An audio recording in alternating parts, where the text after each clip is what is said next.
Okay. Time to make a new video. Hello, Daniel. Again? We meet again, Daniel. What? Dan? My name is Dean.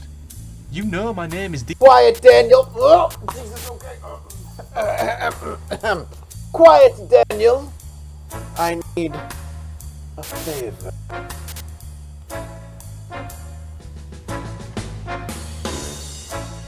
Go on then. What is it? Yes, I need you to edit a new video. Well, I mean, that's kind of what you pay me for. I will not take no for an answer, Daniel. Okay. You will edit my video, or the world shall burn. Sure.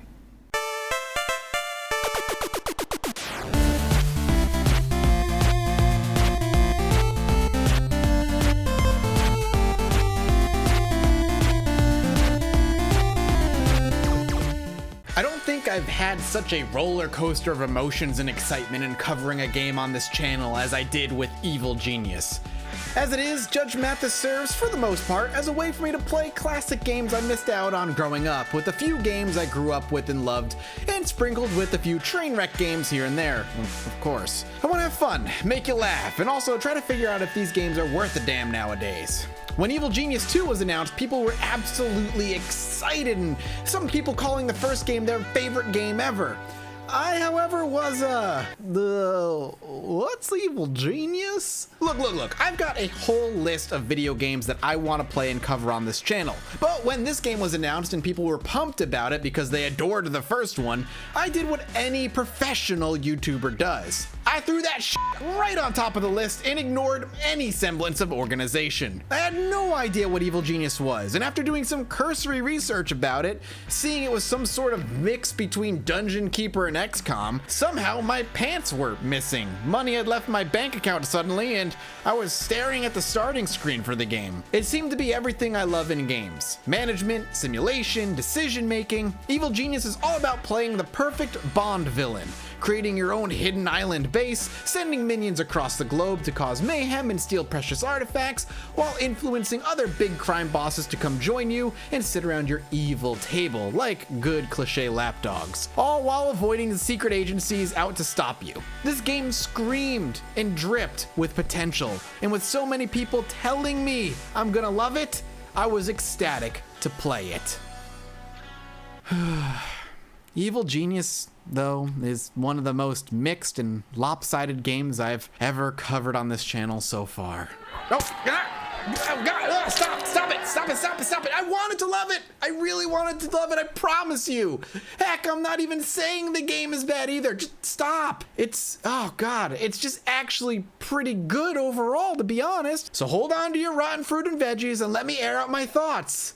Thank you. No. Put that down. Sorry.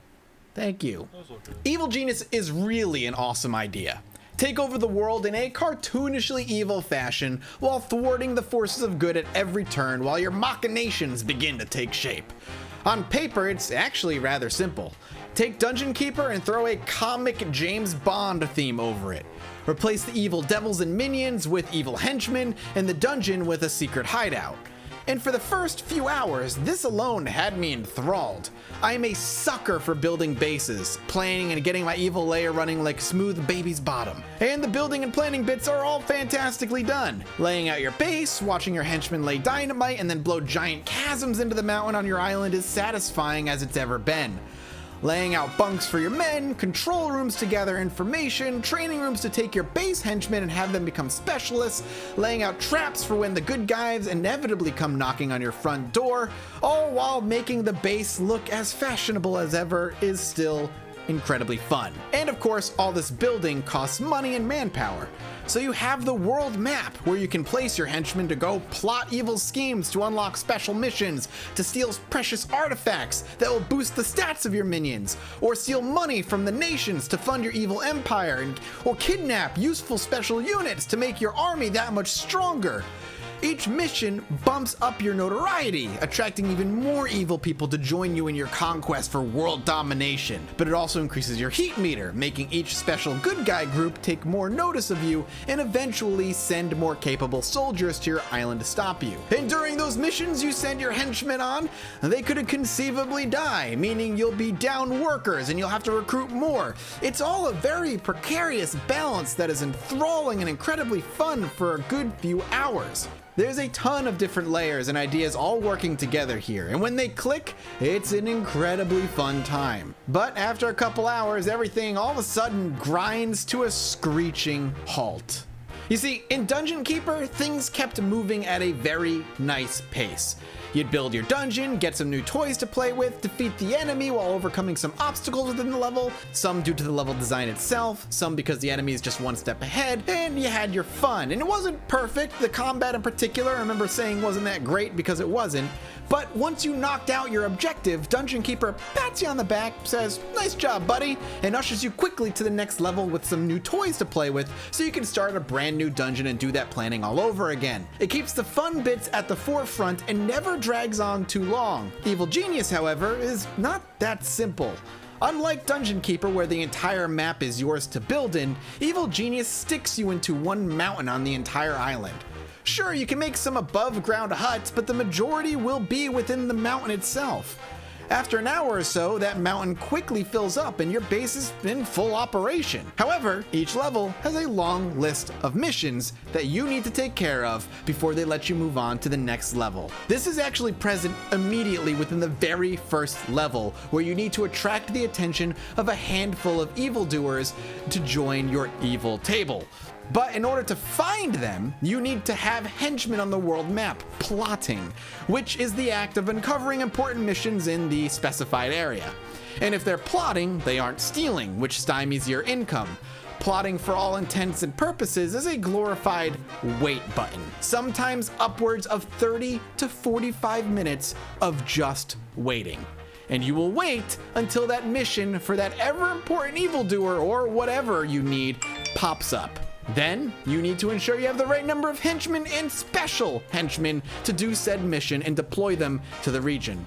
Then you click go for the mission and wait the allotted amount of time and hope that the mission is a success and all of your henchmen don't die, and then you have to do the mission all over again. But wait, some of the missions require you to have a certain notoriety level before you can do them. So you need to go do more evil missions around the world to up your notoriety, which means plotting and waiting and plotting and waiting and plotting. And if your heat is too high, you need to hide your henchmen so they don't get picked off by special units on the world map, which means you click the hide button until your heat goes down, which means, yeah, you guessed it, more waiting. Meanwhile, your base is fully built and operational and entirely secure from all the good guys with traps and AI exploits, which we'll get to that in a moment. Who knew being an evil genius was so god dang boring? Now, I'm partially gonna be cynical here, but a lot of that feels like padding. In the grand scheme of things, there's actually only 2 levels in this game, the first island and the second island, and the first island gets filled up rather quickly. I was done building my base in about an hour and a half,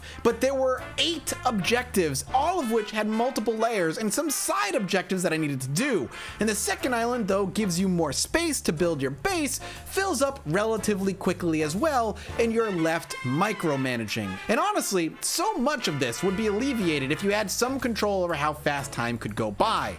But you don't. Everything goes by at the same pace, which sometimes feels way too slow. And other times you wish you could just pause everything because the world map needs your attention. A special unit got into your base and oh god, he set everything on fire. And dear god, someone is stealing money from my vault and just let me breathe, please. The mid to late game of each level eventually boils down to just clicking and micromanaging and clicking on more arrows, while the building and the planning and the dungeon management, the fun bits, are left behind because the enemy threat is, well, let's just talk about that. See, the AI in the game is bad. I don't want to fault it too much because this game is from 2004 and every unit in the game has 5 distinct stats that dictate what they need and how they act, and there's a ton of different ways enemy units can interact with nearly every object in the game. But you quickly learn it's very easy to mess with the AI and make them non-issues. The tried and true method I read up about and implemented was a bunch of doors to nowhere. Hello, sir. Can I interest you in the newly patented, one-of-a-kind, super special door to nowhere? In this one-time exclusive offer, we'll install giant doors to empty rooms guaranteed to confuse even the Jamesiest of bonds. Opening door swooshes, blinking lights, and even built-in locks. Ooh, fancy. We promised you that even the good guys, yes, the good guys, will get good and confused. Purchase today for $169.99. Not guaranteed to stop good guys, bad guys, dogs, birds, cats, desert people, and also tourists. Oh, and the enemy AI is only on your island for a set amount of time before they end up leaving. Mix that with telling your specialist henchmen to go mentally weaken them, aka just go confuse them until they wander out of your base, and then they end up coming back in and start on the doors thing all over again, and you've honestly resolved your good guy pest problem with the exception of a couple of quote-unquote special units that can break in just from the floor in the middle of your base. Evil Genius is a good game with great moments. The fun parts are so heavily front-loaded into the game, however, that the late-game moments and levels drag on so long and so heavily that it brings a fantastic game down. But do I regret my time with Evil Genius? Oh, hell no. It may seem like I was tearing apart this game, but it's because what's good shines so brightly against a lot of the little things that are kind of bad. The base building mechanics are fantastic, setting up traps and planning elaborate ways to stop the good guys, and watching them all take place is amazing and fun.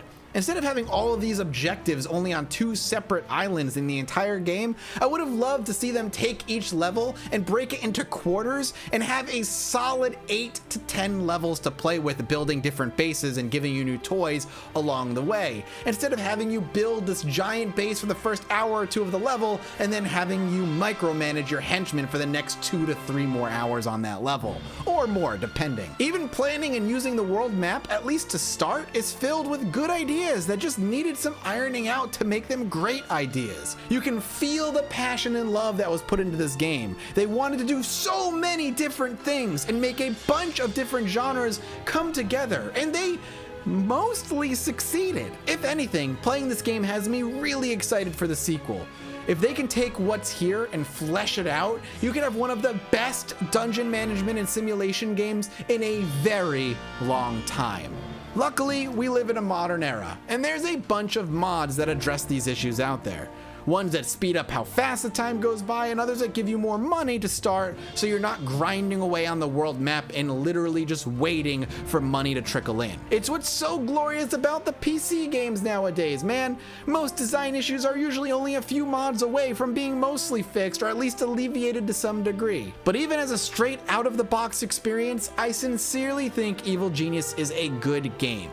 Not amazing, but still a really fun time overall, if just a little lopsided.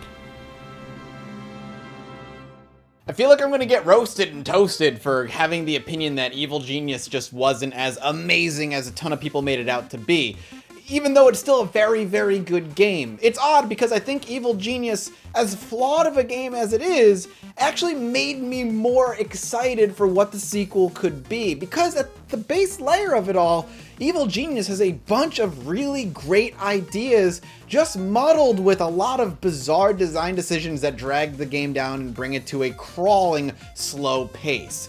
But still, Evil Genius is a super fun time, and getting it to work on modern machines is exceptionally easy, which is a lot more difficult to say nowadays as the tech kind of advances and older games stay stuck obviously in the past.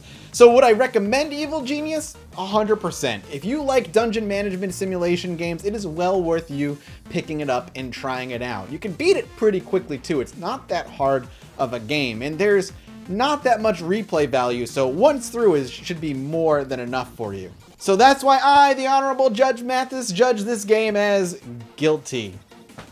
I mean, I was thinking of ways I could say it's guilty for being a flawed experience or a flawed masterpiece or something, but really, it's an evil. You're playing an Evil Genius.